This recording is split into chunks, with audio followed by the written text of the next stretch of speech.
की पुष्ट पर नमाज रसूल सवार हुए ना, मेरे आका पैगंबर इस्लाम को एहसास हो जाता है कि मेरा नवासा हुसैन मेरी पुष्ट पर सवार हो चुका है। हकीकत में मुसलमानों अब अपने सज्जे को तवील कर देते हैं, अपने सज्जे को लंबा कर देते हैं। हकीकत में मुसलमानों हम और आप जब नमाज की हालत में होते हैं तो सुभान रब्बियल आला की तिलावत 3 मरतबा करते हैं, 5 मरतबा, 7 मरतबा, 11 मरतबा, इससे ज्यादा कोई नमाजी सुभान रब्बियल आला की तिलावत नहीं करता है। मगर आज नमाज रसूल अपने नाना की पुष्ट पर सवार है। पैगंबर इस्लाम को एहसास हो चुका है कि मेरा बेटा हुसैन मेरी पुष्ट पर सवार है, इसीलिए अपने सज्जे को तवील कर रहे हैं, अपने सज्जे को लंबा कर रहे हैं। कूफा के बेवफाओं को इस रिवायत को पढ़ना चाहिए था, कूफा के बेदर्दों को इस रिवायत को पढ़ना चाहिए था, कि कूफा के लोगों को ये देखना चाहिए था कि नबी आखिरी समय अपने बेटे हुसैन से कितना प्यार कर रहे हैं। हकीकत में मुसलमानों सजदा लंबा करते हैं, सुभान रब्बियल आला की तिलावत 3, 5, 11, 21, 41 नहीं बल्कि मुकम्मल 72 मरतबा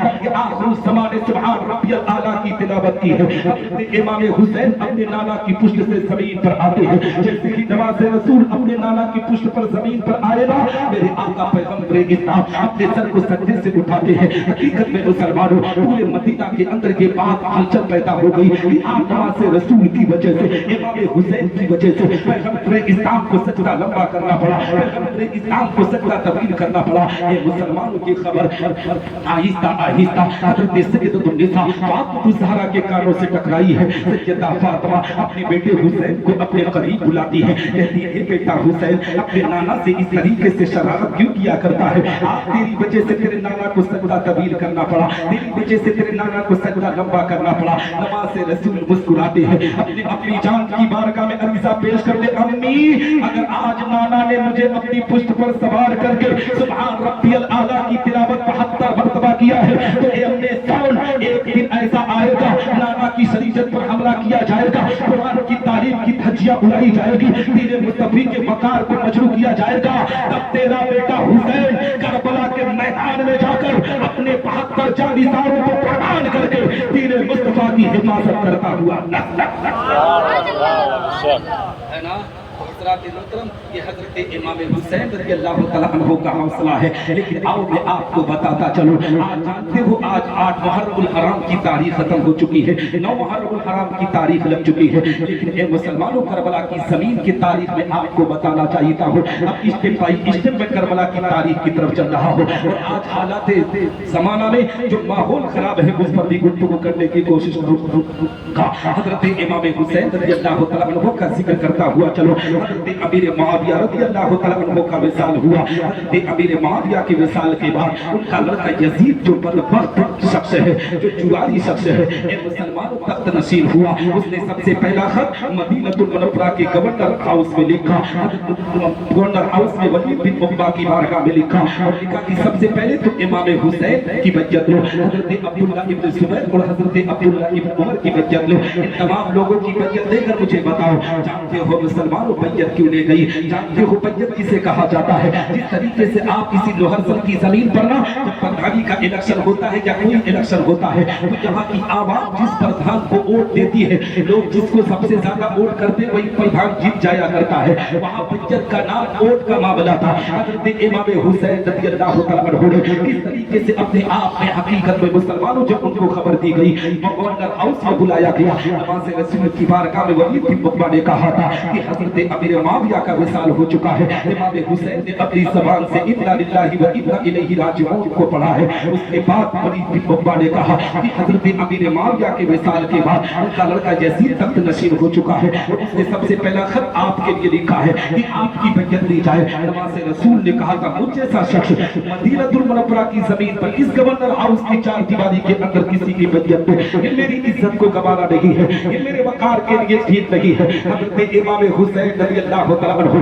वलीद बिन उक़बा से इतना कहकर, ए मुसलमानों अगर मैं अपने आप में इख्तिसार से ना बोलूं ना तो करबला की तारीख इतनी मामूली नहीं है। 10 रोज बोलते हैं जब जाकर करबला की तारीख आपको सुनाई जाती है। लेकिन आओ मैं इख्तिसार में कुछ वाक़यात आपकी निगाहों के सामने रखता चलूं। हज़रत इमाम हुसैन रज़ियल्लाहु तआला अन्हु वलीद बिन उक़बा की बारगाह से निकल कर आते हैं, एक दिन की मोहलत लेकर आते हैं, अपने घर को आए हैं, अपने खानदान वालों को जमा करते हैं। अपने खानदान के लोगों सुनो, हमें मदीना की जमीन को छोड़ना होगा, अब साजो सामान को इकट्ठा करना होगा, करके हमें मदीना की जमीन को छोड़कर निकलना होगा। हकीकत में मुसलमानों, नमाज़ रसूल हजरत इमाम हुसैन, जानते हो मुसलमान सबसे पहले किस काम को अंजाम देते हैं? हजरत इमाम हुसैन रज़ियल्लाहु तआला अन्हु अपने खानदान वालों से इतना कहकर सीधे अपने नाना के मज़ार अक़दस पर पहुंचते हैं। पैगंबर इस्लाम के मज़ार अक़दस पर पहुंचकर हजरत इमाम हुसैन अपने नाना के मज़ार से निपट जाते हैं। कहते हैं, नाना आपके इस शहर को छोड़कर जाना होगा।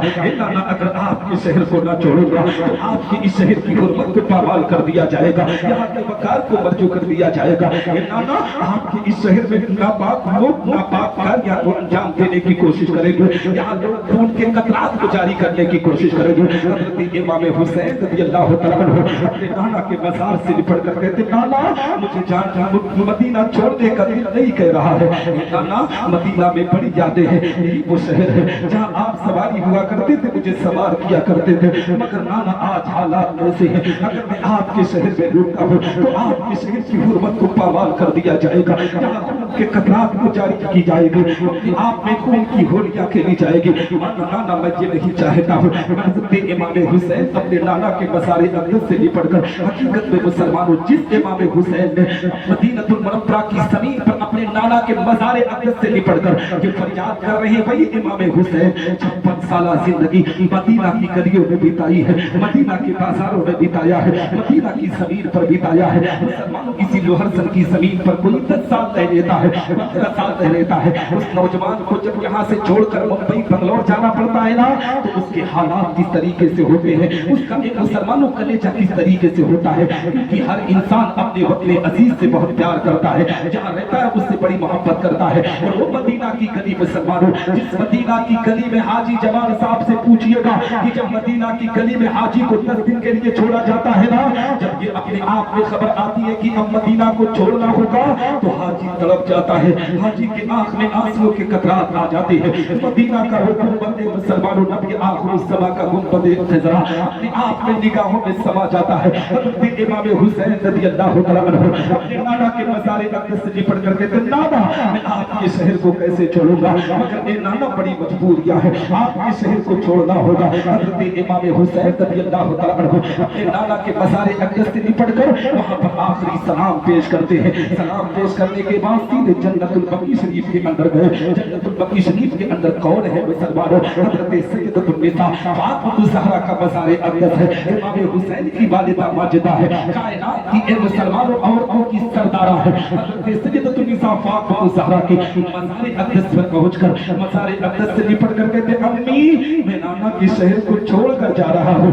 अम्मी छोड़ने का दिल तो नहीं कह रहा है, मगर नाना के इस शहर को ना छोड़ूंगा तो नाना की इस शहर की हुर्मत को पामाल कर दिया जाएगा। यहीं से एक पैगाम आपको देना चाहता हूँ। हज़रत इमाम हुसैन रज़ियल्लाहु तआला अन्हु को मुसलमानों जब मदीना छोड़ना हुआ ना, करबला के मैदान में जाना हुआ, तो हकीकत में मुसलमानों किसी और की बारगाह में इमाम हुसैन नहीं गए हैं, अपने नाना या अपनी माँ के मज़ार अक़दस से निपटे हैं। आज के मुसलमानों की जिंदगी की तारीख उठाओ, माँ से कोई वाबस्ता मुसलमान रखने के लिए तैयार नहीं है, माँ की ममता को सीने में बसाने के लिए तैयार नहीं है। कुछ बदबख्त किस्म के नौजवान है जो नशाखोरी करके, जुआखोरी करके अपने माँ को गालियां दे दिया करते हैं, अपने बाप के वकार को मजरू करने पर आबादा होते हैं। मेरी कौम के लोगों, अगर जिंदगी के अंदर नमाज रसूल से सच्ची मोहब्बत है, इमाम हुसैन से सच्ची अकीदत है, तो मेरी कौम के लोगों सबसे पहले अपने माँ बाप से मोहब्बत करो, माँ बाप की खिदमत करो। माँ बाप दुनिया से रुखसत हो चुके हैं तो उनकी कब्र पर हाजिरी देकर अपनी फरियाद को कहा करो। जो बेटा इस तरीके से अपने काम को अंजाम देता है,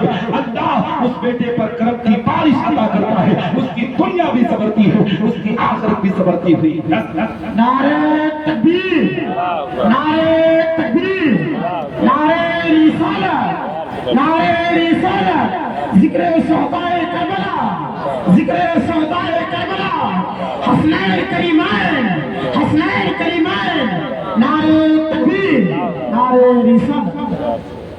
समझ में आ रही है बात? जी हाँ, समझ में आ रही है? नाराज होकर नहीं सुन रहे हैं? हाँ, तो यार नारा लगा रहे थे तो बहुत अच्छे अंदाज से नारा लगाना चाहिए ना, हैं? हाँ, आप लोग खामोश हैं ऐसा पता चल रहा है। कौम मुस्लिम का नौजवान जब नारे की बात आती है तो जोश दिखाता है ना, لیکن ہمارے نوجوان آج کے جانتے ہو کہاں جو دکھاتے ہیں ڈھول بجاتے ہیں نا. ہاں یہ بدبخت قسم کے نوجوان جو امام حسین کی شہادت پر ڈھول بجاتے ہیں انہیں باپ کے انتقال پر بھی ڈھول بجانا چاہیے. صحیح ہے نا؟ صحیح ہے نا؟ ہاں جب تم امام حسین کی شہادت پر ڈھول بجا سکتے ہو تو اپنے ابا کے انتقال پر بھی ڈھول بجا سکتے ہو نا. ہاں اپنے ماں کے جنازے پر بھی ڈھول بجایا کرو. میں ابھی بتاؤں گا کہ امام حسین رضی اللہ تعالیٰ عنہ نے کربلا کے میدان میں جام شہادت نوش کرنے کے بعد نا کن لوگوں نے ڈھول بجایا تھا، وہ کون جماعت تھی اور کون لوگ تھے، تب تمہیں خبر ہوگی کہ ڈھول بجانے والا کون ہوتا ہے.